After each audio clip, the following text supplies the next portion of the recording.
Welcome back to this channel. तो मैं इस वीडियो में आपको बताऊंगा रिसर्च मेथोडोलॉजी के बारे में। यानी कि हम जब भी पेपर लिखने की बात करते हैं, इट मीन्स जब भी हम कोई रिसर्च पेपर लिखने का हम डिस्कशन स्टार्ट करते हैं तो सबसे इंपॉर्टेंट क्वेश्चन हमारे माइंड में ये होता है कि क्वेश्चन में कि किस तरीके से हम कैसे अपना आर्टिकल स्टार्ट करें, किस तरीके से आर्टिकल को एक फ्लो दें और एक प्रॉपर सीक्वेंस रहे। तो ये मैं आपको इस वीडियो में बताऊंगा कि how to write a good research paper, जो हम इनिशियली 2 हेडिंग से ही कवर कर लेंगे। तो चलिए हम स्टार्ट करते हैं। तो यहाँ पर मैं आपको बता रहा हूँ कि अच्छा पेपर लिखने के लिए हमें किन किन चीज़ों का ध्यान रखना होगा। तो हमें बेसिकली कोई भी पेपर आपको लिखना है तो आप स्टार्ट करेंगे एब्स्ट्रैक्ट और इंट्रोडक्शन से।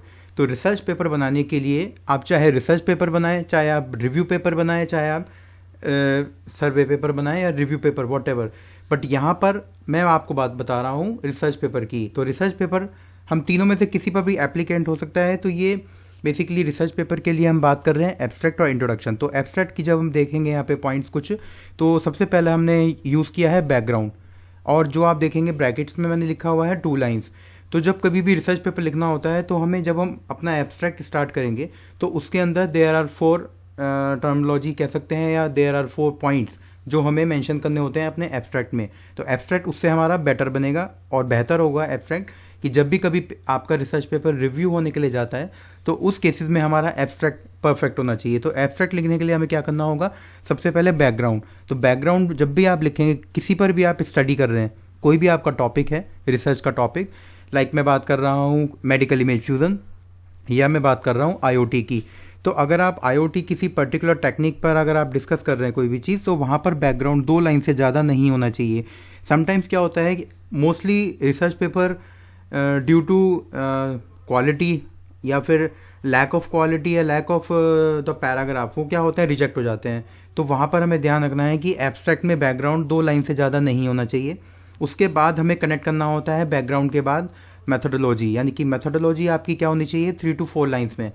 अब मेथोडोलॉजी क्या है कि आप अपने पेपर में जब आप बैकग्राउंड से निकल के आए, कि सपोज मैं बात कर रहा हूँ इमेज फ्यूज़न की, कि इमेज फ्यूज़न क्या होता है, तो पहले मैंने एक लाइन में इमेज फ्यूज़न बताया, बैकग्राउंड उसका पास्ट डिटेल बताई टॉपिक की। उसके बाद में मेथोडोलॉजी पे आ गया कि क्या मेथोडोलॉजी इसके लिए इंपॉर्टेंट है, तो वो 3 to 4 लाइन्स में हमें फिनिश करना होता है।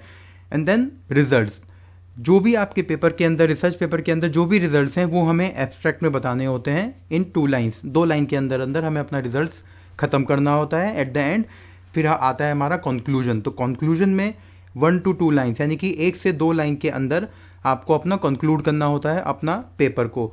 तो बेसिकली जो हमारा एब्स्ट्रैक्ट है वो एक पूरा का पूरा एक कंप्लीट समरी होती है, एक शॉर्ट समरी, जो पूरे के पूरे रिसर्च पेपर में, अगर हमारा रिसर्च पेपर 15 पेजेस का है तो 15 पेजेस के रिसर्च पेपर को हमें एक कंप्लीट पैराग्राफ पैरा फॉर्म में बनाना होता है। तो पैरा फॉर्म में जब बनेगा तो आप खुद काउंट कर सकते हैं यहाँ पर कि जब हम यहाँ पर मैं हाईलाइट कर देता हूँ, जैसे बैकग्राउंड है हमारा तो ये 2 लाइन्स में कंप्लीट हुआ, मेथोडोलॉजी हमारा 3 to 4 लाइन्स में ख़त्म हुआ, रिजल्ट्स 2 लाइन में, एंड कंक्लूजन हमारा 1 to 2 लाइन्स में। तो ये टोटल एब्स्ट्रैक्ट हमारा बनेगा अराउंड 10, यानी कि हमारा जो एब्स्ट्रैक्ट है वो हमारा 10 लाइन्स में ख़त्म हो जाएगा। यानी कि हमारा शॉर्ट एब्स्ट्रैक्ट होगा, उसके अंदर क्वालिटी होगी और उसके अंदर ये चारों चीज़ें मेंशन होंगी जो मैं आपको यहाँ पे बता रहा हूँ।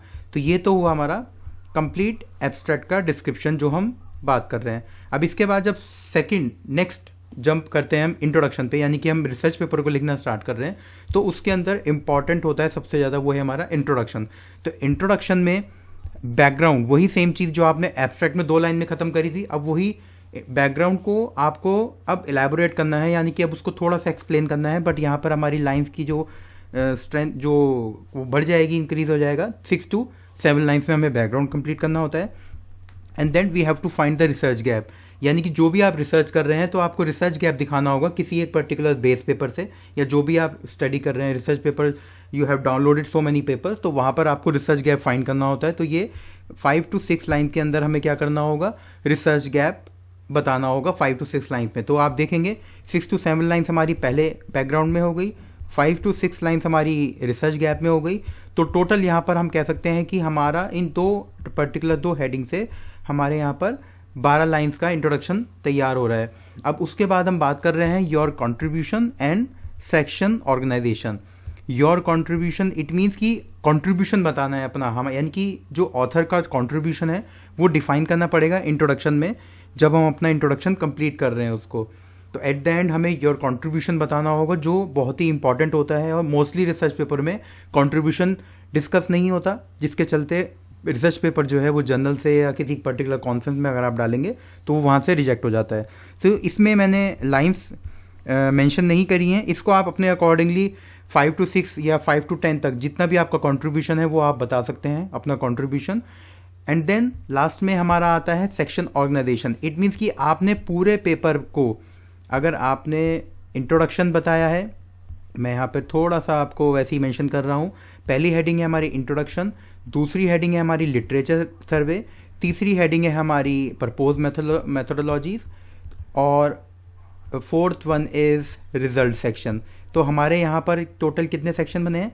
यहाँ पर हमारे टोटल 4 सेक्शन बने हैं। तो इन चारों सेक्शन को आपको इंट्रोडक्शन में बताना होगा कि we have organize this paper into 4 sections, और थोड़ा थोड़ा एक एक लाइन में कि पहला सेक्शन हमारा इंट्रोडक्शन का है, सेकंड में लिटरेचर सर्वे हमने डिस्कस किया है, थर्ड वन में हम we are proposing the particular methodology, and fourth one is result analysis. तो ये एक तरह से पर्टिकुलर सेक्शन बन जाता है।